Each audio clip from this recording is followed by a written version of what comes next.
Is Australia behind bars? This is really jail, like real jail.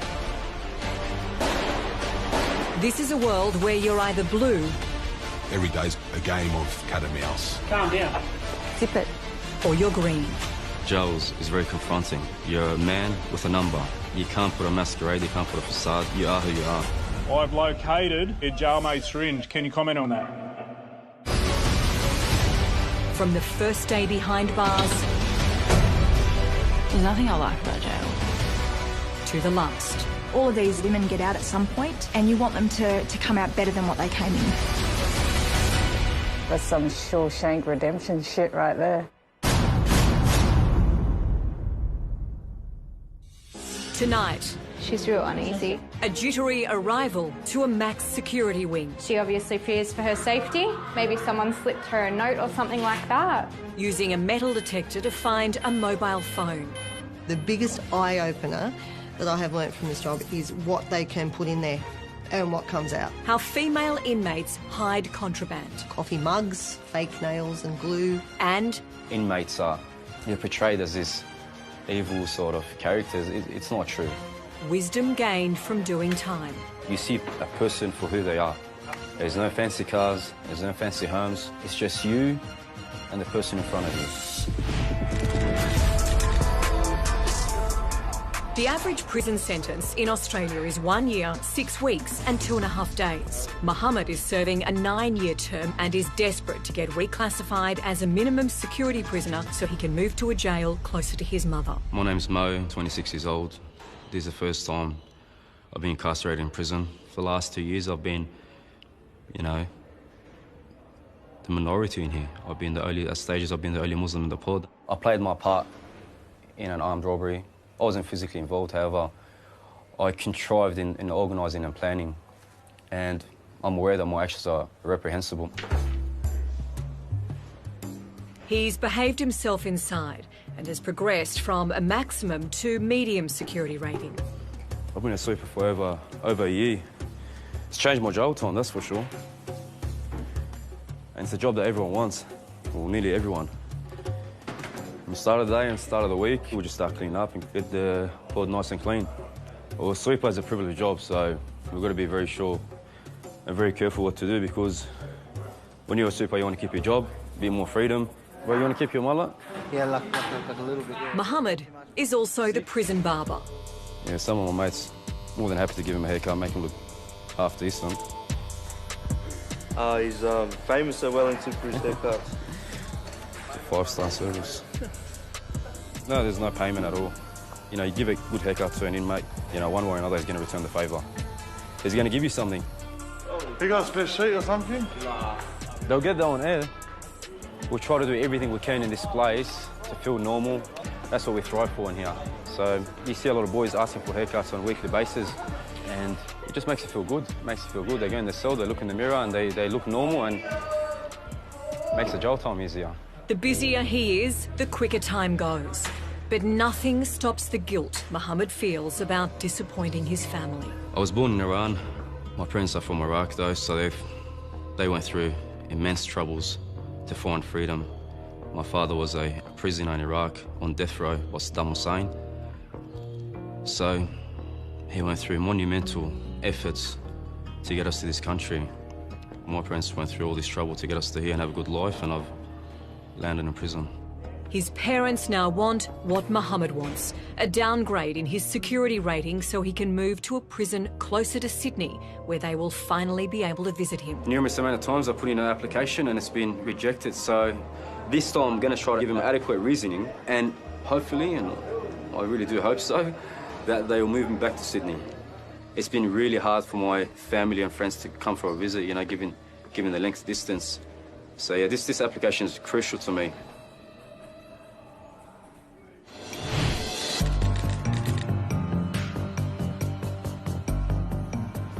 Just anyway. Yep. All right. Beautiful. At Dilwinia, Officer Vanessa is on duty for a rarely filmed lock-in day. These wheels have a mind of its own. For operational reasons, cell doors will remain locked for longer than usual for the safety of inmates and staff. So we're just about to deliver all the lunches. It's a lock-in today, so we're going to have to self-deliver them with the sweeper's help. So on the menu today, we've got a Devon salad roll, dried fruit and yogurt tray, and your banana and your apple. Just drop them there. The sweeper is the only inmate allowed out of her cell today. The role of a sweeper, they are a more trusted inmate that has no non-associations with any other inmate in their unit, meaning that they can mix with other inmates without any altercation. All right. So all we're going to do now is just open all the hatches and evenly disperse all of the lunches. Can I just open the hatch for your lunch? Can I just put your lunch at the door then? Yeah. So the lunches are very important for the inmates, especially during a lock-in day, because unfortunately there's not much to do in there other than write letters to their family, watch a telly if they have one, and eat. What do you want? Your lunch, do you want it? Yeah. Okay. Are you out of the shower yet? Yeah, I'm in the shower. Okay. I just treat all inmates equally, no matter what they've done. One could be in here for drink driving, another could be in here for murder, but I will equally treat them the same. I will respect them if they respect me back. I feel like you just have to talk to them like they're a normal human being. So this wing's a little bit less timid than the other side, so we always get a lot of yelling and screaming when we walk in here, as you can hear. I'll speak to them the same way they speak to me. As soon as they disrespect me, that's when I will up it. But I find it's easier to keep calm and collected, and that can help de-escalate a lot of situations. What's wrong? You need to stop yelling. It's not going to... I know. Well, it's not going to get you anywhere yelling, okay? Miss, how about you tell the camera crew what jail's really like? You can tell them what jail's really like if you want. No, because I haven't had a shower. Okay. Can't do your hair and your makeup quick enough? Can you shut the door? I can have a shower. I'm just a naturally happy person. It takes a lot for me to be down in the dumps. I do hear that on a regular basis, that I'm always so happy, like, Miss, why are you always so happy? Why are you always smiling? But I can see your feet. Was that you yelling? No, it's me. I'm back to the cameraman room. If a situation gets quite elevated, I do have a different demeanour, but I feel like there's no point putting that into practice unless it's really necessary. Thank you. All good? Yep. If the inmates decide to eat their buy-up food for the day, we do a hot water round, so the sweeper will take the hot water around. A lot of them have noodles in their cell and things like that, so they much prefer to dig into that stuff over the issued food. And once her job is done, pop you back in. The sweeper is returned to her cell. See you at dinner time. Coming up, she's real uneasy. Vanessa deals with an inmate scared for her life. She obviously fears for her safety. Maybe someone slipped her a note or something like that. And the biggest eye-opener that I have learnt from this job is what they can put in there and what comes out. What prisoners want to keep hidden. I've seen some funny things come out of those places. Coffee mugs.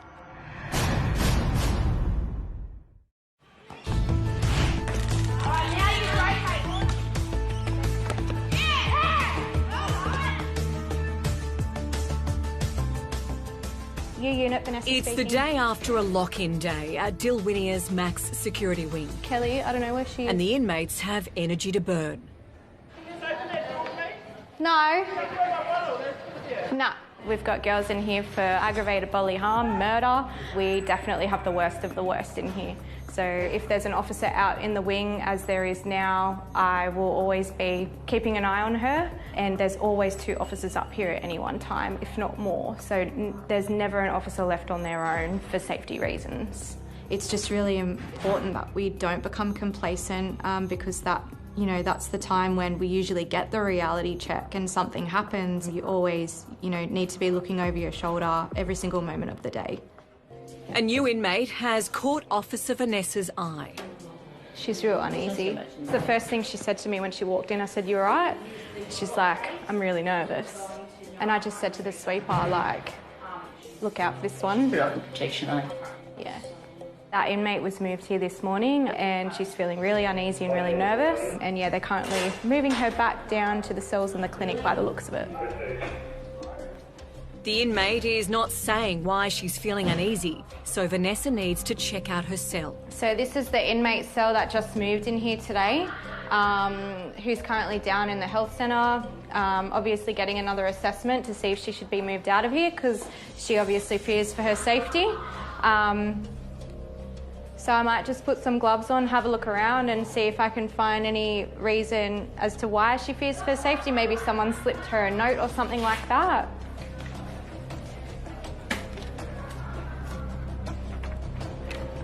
She's just got a list of her medication that she's on. But yeah, if someone's done something to her today or said something or slipped her something, it's best to find it now so that we know what's actually happened. But in all honesty, I feel like she's just really uneasy, just been in a cell on her own for a few nights, and now she's coming into a fully occupied wing. It is probably very daunting. I honestly don't think there's anything abnormal in her cell. I just believe that, yeah, she is pretty nervous and just wants to get out of here. The inmate will be assessed by Justice Health, who will advise on the best course of action for her.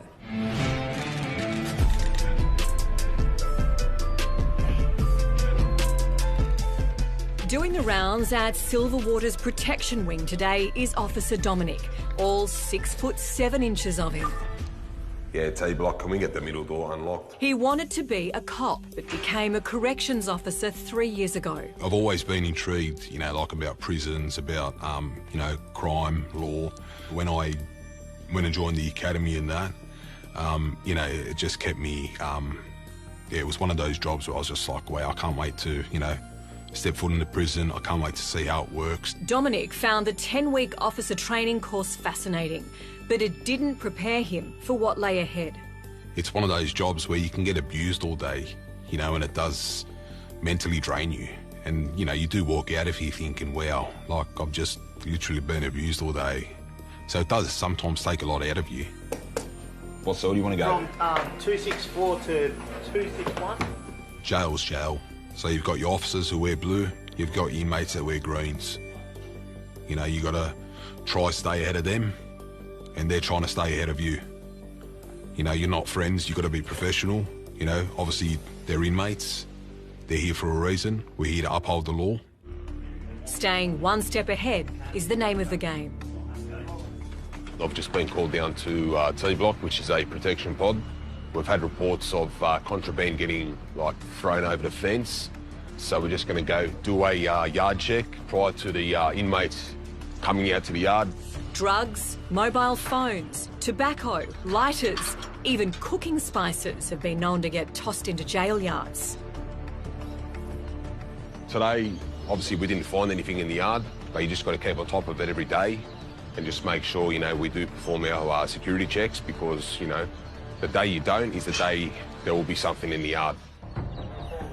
Above all else, officers need to expect the unexpected. I think it's a very important part in your career, standing your ground, because if you get stood over by an inmate, or you get put on show, or you don't react, or you don't, do anything about it, I personally think that can affect your whole career. Because if other people see that inmates, put it over you or abused you or threatened you, and you don't do anything about it, in my opinion, you look weak. And it's not really a job where you want to look weak. Just up the road, 25 new recruits are not worried yet about their reputations. They're just happy it's graduation day.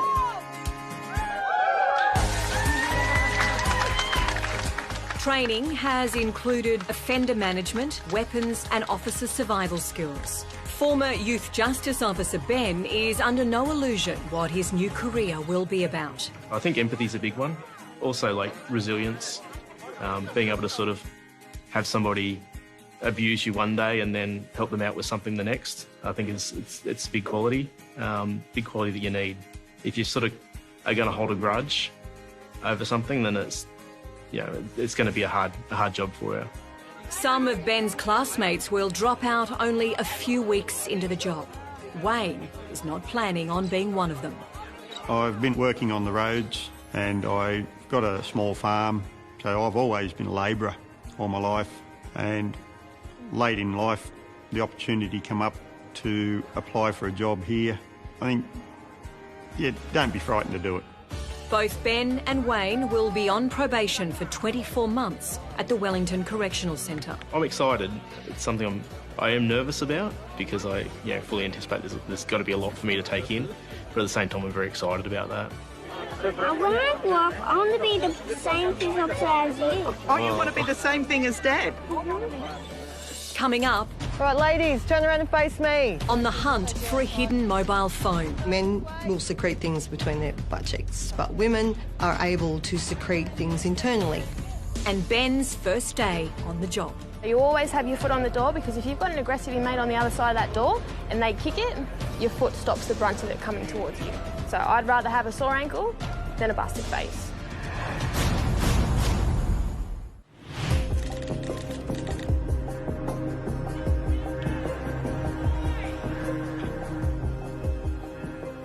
Four years into a 9-year sentence for his part in an armed robbery. Mohammed has recently applied again to be reclassified as a lower risk prisoner so he can move to a jail closer to his family in Sydney. You can have as many boys as you want around you, but at the end of the day, your family is your best support network. For encouragement, a bit of hope, a bit of optimism. Mohammed has been a model prisoner and has slowly worked his way down the security classification ratings.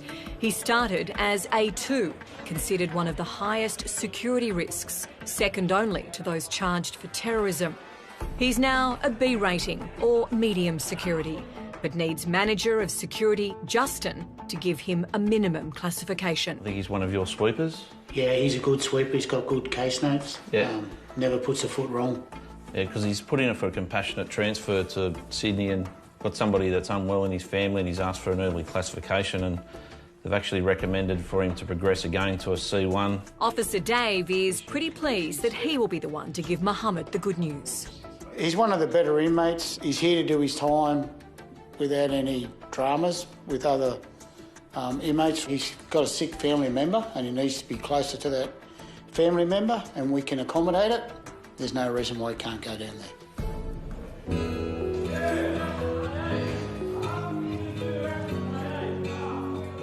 Did you check for the newspaper? Hang on a sec, I just got to talk to Mohammed. So, mate, your class A's come back. Yep. Looks like you're going to Sydney.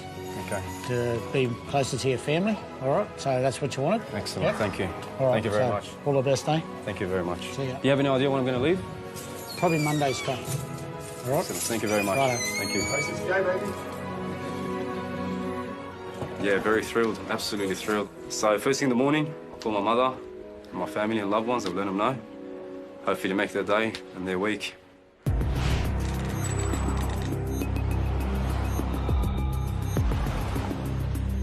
The other shoe. Keeping contraband out of her jail is a never-ending battle for Senior Officer Lim. No sharps anywhere? After nearly 20 years on the job, she's seen it all. Men will secrete things between their butt cheeks, and that's as far as it goes. But women are able to secrete things internally. They call it the hairy handbag. It sounds a bit horrible when you know what it is, but that's what they call it. It's hoped the introduction of full-body scanners will reduce this age-old practice. All right, ladies, thank you for your time. The biggest eye-opener that I have learnt from this job is what they can put in there and what comes out. Today, the target is a mobile phone. We're heading down to the kitchen. We've got some inmates working in the kitchen. One of the girls that works down there is, they've just received a little bit of intel that she could be in possession of a mobile phone. So we'll take the cell sense down there. Hopefully we'll pick it up. Mobile phones in female centres aren't as common as in male centres. I don't know why that is, but it's important to keep them out because they can organise business from within the centre, and they can organise getting contraband in, etc., contrabanding for other people, and just basically running prohibited businesses outside the centre while they're still inside. The cell sensor we're using is a very ultra-sensitive metal detector, so it detects the metal parts within a mobile phone, and then that will actually detect it if it's been secreted internally as well as what's sitting on a person. So it's just pretty much a stronger one than you see at the airport. Lynn is not surprised that one of the inmates may have a mobile phone hidden. I've seen some funny things come out of those places. Coffee jars, coffee mugs, nails, like fake nails and glue. One girl I searched and she had fake nails and glue, and I'm like, why? And she said, I've got to do my nails for visits. I can't go to visits with my nails like this. And so she had a full set of fake nails and glue and nail polish. So some of it's not always harmful, you know, some of it's things that they just want. But yeah, interesting things. You know what, I get it. All right, girls, want to get your head outside for me? Down this way. Just follow the officer's directions, we'll take you outside. Legally, we can't do cavity searches. So surprise searches are essential. This way. If they know we're coming, they're obviously going to remove it and place it somewhere. So if we just surprise them all the time, we've just got a lot more chance of picking up contraband that they're carrying that they shouldn't have on them. All right, ladies, turn around and face me. We're actually going to do some cell sense searches, so some metal detector searches today. One at a time, walk past the pole and then we'll get you to come back. So I'll get you to come over for me. We set the cell sensor up in an area. We then line the girls up and tell them that they have to walk slowly past the pole as close as they can without touching it. They walk about approximately a metre past and they've got to turn around and come back. The same side. If it goes off, then we take any visible metal off them, we get them to remove it. Right, you ready? Give me your watch, because that'll indicate straight away. All right, okay. And then we get them to do it again, and then if there is another indication, then we'll have to do a complete strip search. Walk down past the pole, nice and close to the pole. You're going to take it nice and slow.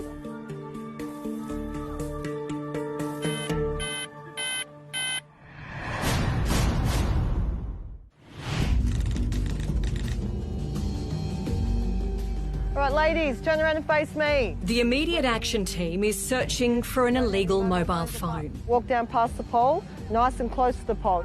Inmates have been instructed to walk past a highly sensitive metal detector.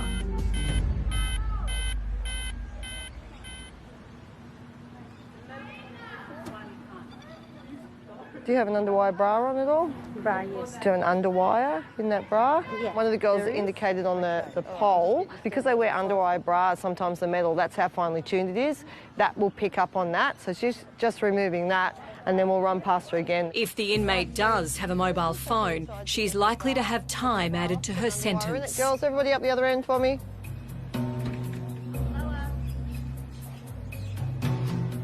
There you go. Come back on the same side.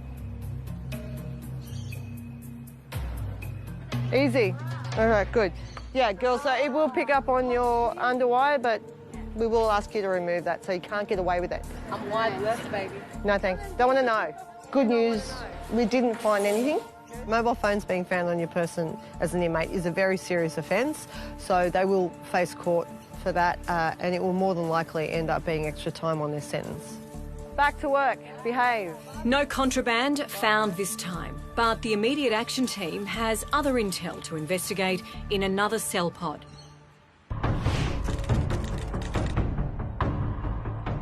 Driving in for his first day as a probationary officer at Wellington, it's not surprising Ben is feeling a tad apprehensive. Feeling a little bit nervous. Spent a lot of time training, but in a lot of ways this is where the training really begins. With the inmates, they're definitely going to know that I'm new. They're used to seeing certain people around all the time, so walking in with no stripes, they'll try and pull one over on me, but keep my head on a swivel and Hi, Ben. Hi. His mentor is experienced officer India. All right, we'll make our way through into the key watch and we'll go from there. That one's charged if you want that one. 45 52945. So you're rostered in with security patrol today. What they do first is they'll go around and they'll do a head check of each cell. We're basically just checking that everyone's all right in that cell. The theory that we learn to start off with is all background, and it doesn't really make a lot of sense until you put it into practice, and then it's like, wow, that's what all those PowerPoints are all about. So when they do a let go, you'll see that there's always 2 staff on a door. So one will operate the key and have their foot on the door, and the other person will then open the door once it's been unlocked.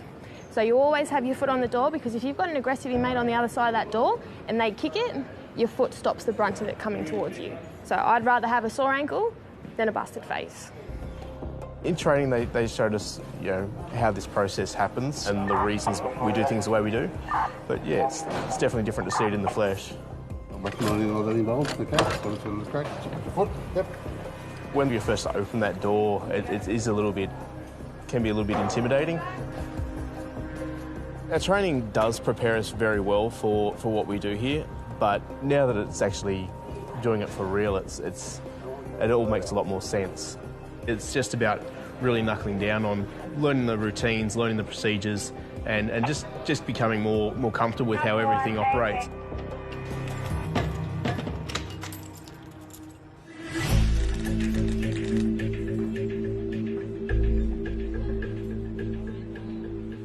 Behind bars, privacy is almost a forgotten word. Even personal mail is heavily scrutinised. We're reading the letters for any intel that could help us in regards to any breaches of security taking place. So we're information gathering as well as trying to prevent drug introduction into a centre. So it's quite tedious, and it's done on a daily basis. And once a letter is read, it's not sent on in its original form. Every piece of mail that comes into a correctional centre that is sent in for an inmate will go through the photocopying processes. So we will photocopy their envelopes and their letters and their photos, and we will then distribute them to them, and then we dispose of anything that's actually come in from the community to try and eliminate any introduction of drugs. The main drug target at the moment are buprenorphine strips. We actually have some pictures here of what they actually look like. So that's one side of the envelope where bupe strips were located. One of these strips, which is approximately that size, is worth about $600 within the correctional centre. So it's used as a currency. So that would be a value of $7,200 just in one envelope. So far, today's batch of mail is clean, but Officer Renee is suspicious of this Polaroid photo. These are interesting. A good way of concealing is to actually separate pages and put drugs in them and then put them back together. As you can see, the light's not coming through. They're quite thick, so I'm just feeling to see if there's anything that feels abnormal in the texture or the thickness of it. We're getting nothing. We're getting just total blackness. I'm going to attempt to open this to see if there's anything concealed in these things. So there's 3 layers in here.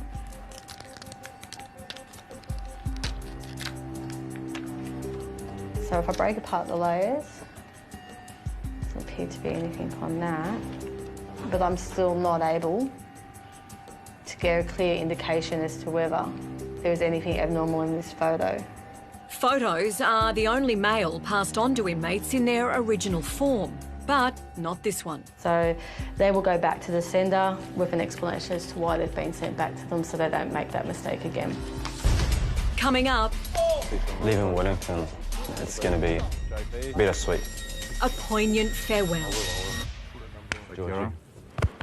All right. Love you, brother. And I advise you to step forward and declare it to me now. I'll take that as a no. the immediate action team won't take no as an answer. Claire just found some gloves wrapped with some string.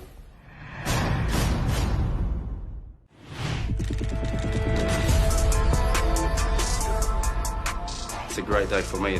I'm very happy from inside. It's been great. Inmate Mohammed has some great news to share with his mum. The application that I told you about, the early classification application, I put it in and it got approved. So good news, I'll be coming back to Sydney in the next 7 days. Yes, I can finally get to see you after 2 years. You gotta wait till I get moved, then you can book a visit. Mohammed's mum has not been able to make the 5.5-hour drive to see him, but pretty soon he will be a lot closer. Yes, I'll be packing my stuff in the next couple of days and they'll put me on the truck and I'll be in Sydney. It's a bit surreal. It's been a long time coming. I've been trying to get out of here the moment I got to here, so it's good for myself and good for everyone that's been supporting me whilst I've been in here and whilst I've been in jail. He was going to take his time packing, but the move is sooner than Mohammed thought. I was just informed by the correctional staff that I'll be leaving to Sydney tomorrow. You know, it's a bit of a late notice, but that's based on security purposes. They've given us 2 tubs. I've been here for 2 years, you know, it's impossible to... My clothes is only 1 tub and my property is 2 tubs, so all the rest I've got to somehow manage to fit them in. Family photos, valuable and essential. I'm ecstatic. It's a long time coming. I've anticipated this day for a long time. It just feels surreal, but I've got to sort of rush everything. They've given me half an hour to pack all my property. It's marginal time, so yeah, I haven't really actually processed it. I haven't comprehended it as of yet, but I'm very excited. The 2 tubs with Mohammed's belongings must be under the 15-kilogram limit, although he's allowed a 3rd tub for legal material to do with his case. Yeah, tomorrow. Yeah, tomorrow. Yeah. Finally. So you got 15 kilos. What's that one going as? Got me? Yep. That's the heaviest one, won't it? A few cans in there.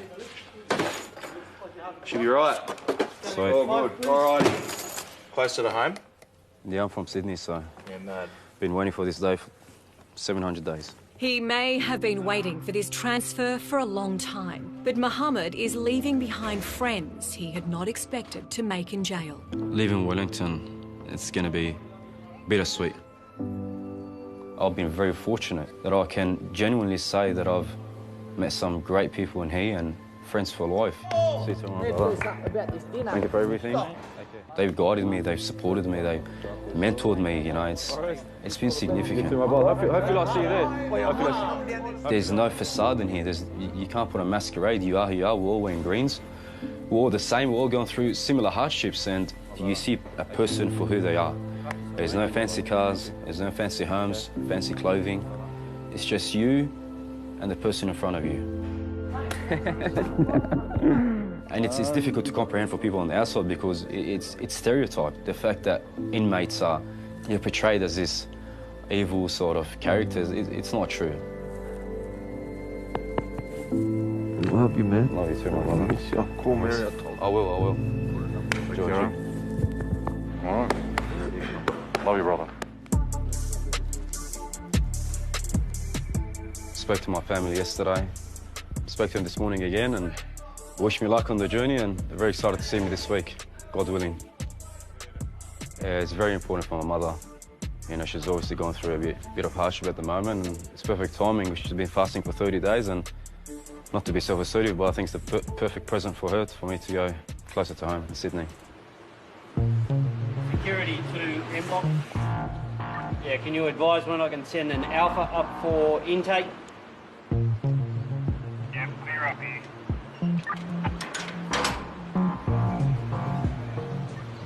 Thank you. Thank you. See you, Chief. See ya. I'm a bit nervous and anxious, to be honest. It's been 2 years that I haven't made any physical contact with anybody. No, my father doesn't cry either. My mother will be crying for sure. They're absolutely ecstatic that they're going to see me and vice versa. But I'm looking forward to it. I'm not going to be crying. Regulation strip search, you got anything to declare? No sharps, no nothing on you? After the strip search, it's a 5.5-hour drive to Sydney.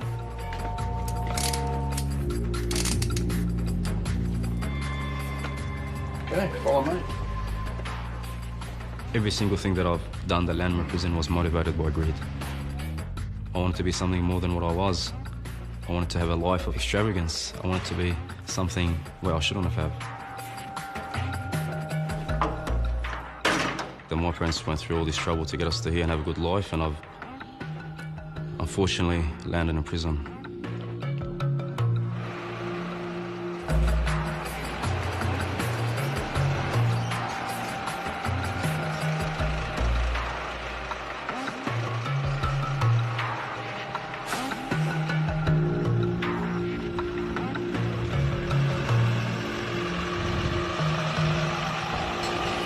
Next, actually, that's what they use to make a tampon. a cell raid uncovers more inmate ingenuity. They wrap syringes or drugs up and then secrete it like a tampon. And then obviously they can retrieve it with the string.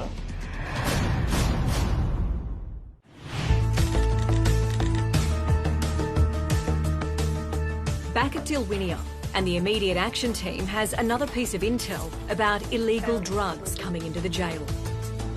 One of the inmates came to me and told me that one of the girls had received a contraband drop from over the fence. I told Lenny about it this morning and she's decided that we're going to go up in a minute and search all the inmates within that unit and the particular inmate's cell. All inmate intel is taken seriously and investigated. A few of them particularly like to maintain good relationships with staff members. If they get caught with something, they might get, in their mind, a bit of an easier punishment.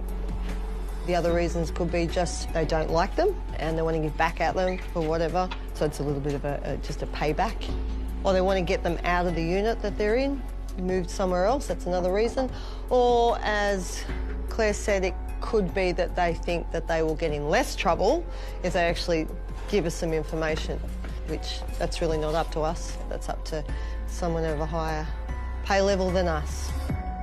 Guys, just have a listen up. If you do have any items on your person or in your cell that you know about that you are not allowed to have, I advise you to step forward and place your hands on your head and declare it to me now.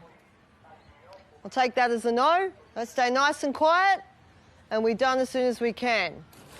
Lynn is not expecting the pat search to come up with anything. Step a little bit wider for me, a little bit wider, and put your arms out to the side. A lot of girls are really good at holding that in there, and you can't see it, and it doesn't just fall out. Sometimes it does, but not often. Which means cell searches are super important.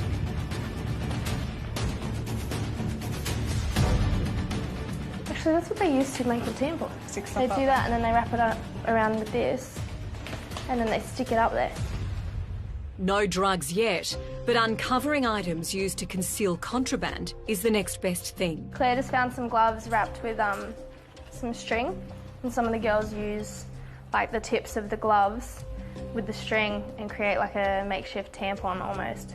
They wrap syringes or drugs or other things up in it, in tissue and stuff like that, and then secrete it like a tampon.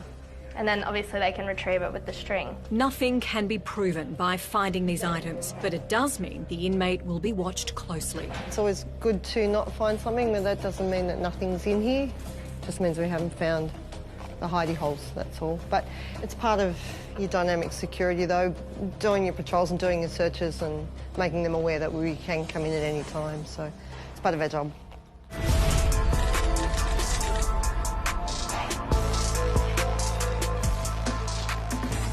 It's the 1-month anniversary for our new recruits. No 2 days are the same. There's something new to learn every day, and it's things like that that's made this transition from me coming from youth justice. It's made me sure that I've made the right move. Like the 25 in his cohort, Ben must pass all his on-the-job assessments during his 24-month probation period. Your actual training doesn't really start until you graduate. It really is just a framework. So once you're on the ground and you're dealing with the inmates that aren't running to a training program, that have their own agenda, it's when you really start learning. Yeah, so at Wellington we had a riot at East time last year. This was a get-up that everyone was in. It's all about small little wins. For instance, getting somebody who's normally quite abrupt or rude to officers, that they might make the decision to treat an officer with a bit more respect, like a please or a thank you. It's all in the little wins, and that's where we make a difference. I should have done this years ago. I've really enjoyed my time here, and I can see that this is an organisation I'll be involved with for a long time. Officer Wayne has also found a home at Wellington. And from the other officers, you pick up little bits and pieces all the time. You're always going to get some of the names wrong. Yeah. Some of the guys will obviously react differently. Do it on purpose, but even if you go, mate, I don't know what it is, can you tell us what it is? Yeah. But no, you did well. Or somewhere near it. Yeah. At the end of the day, if something goes wrong, pear-shaped, They want you. They want to know that you've got their back, and I want to know that they've got mine.